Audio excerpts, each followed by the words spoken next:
السلام عليكم ورحمة الله وبركاته. اسمي ديارة، أنا طالبة، أنا أوزبكية.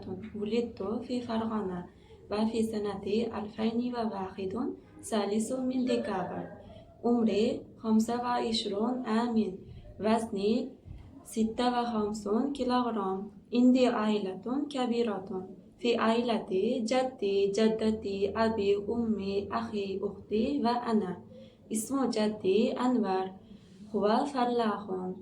ولد في فرغانة وفي سنة 1952 ثالث من أكتوبر.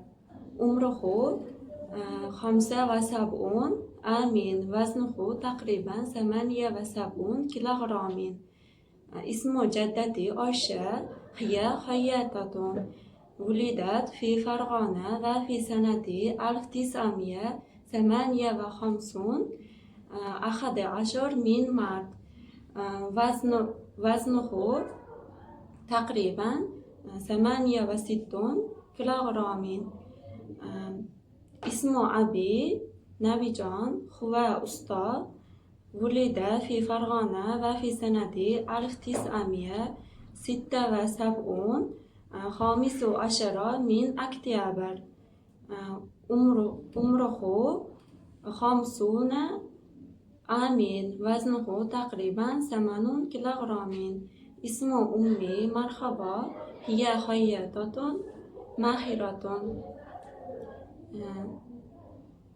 ولدت في فرغانة وفي سنة 1979 15 من ديكابر.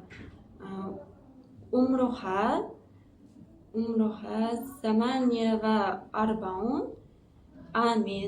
وزنها تقريبا 60 كيلوغرام. اسم أخي جهانگیر، هي طبيب في مستشفى. ولد في فرغانة وفي سنة 1998 رابع من سنتيابر. عمره 28 عام. وزنه تقريبا 78 كيلوغرام. اسم أختي سابينة، هي تلميذة. ولدت في فرغانة وفي سنة 2014 9 من أغسطس. عمرها 12 عام. وزنها تقريبا 4 كيلوغرام. نحن كلنا أوزبكيون، نسكن في محل جزار وفي الشارع فخر. رقم البيت 9.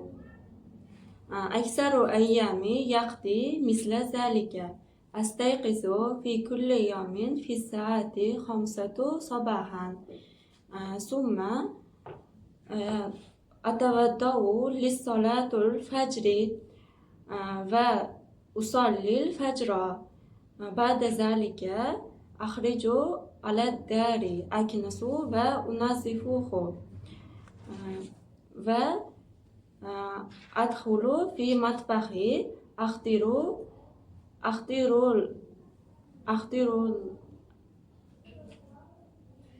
الفطور لعائلتي ونفطر مع عائلتي. ثم يذهب أبي وأخي إلى عملي، ونذهب أنا وأختي إلى مدرستي.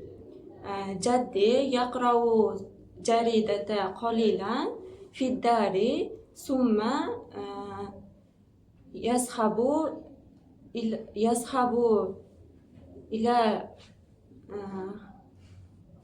إلى عملي في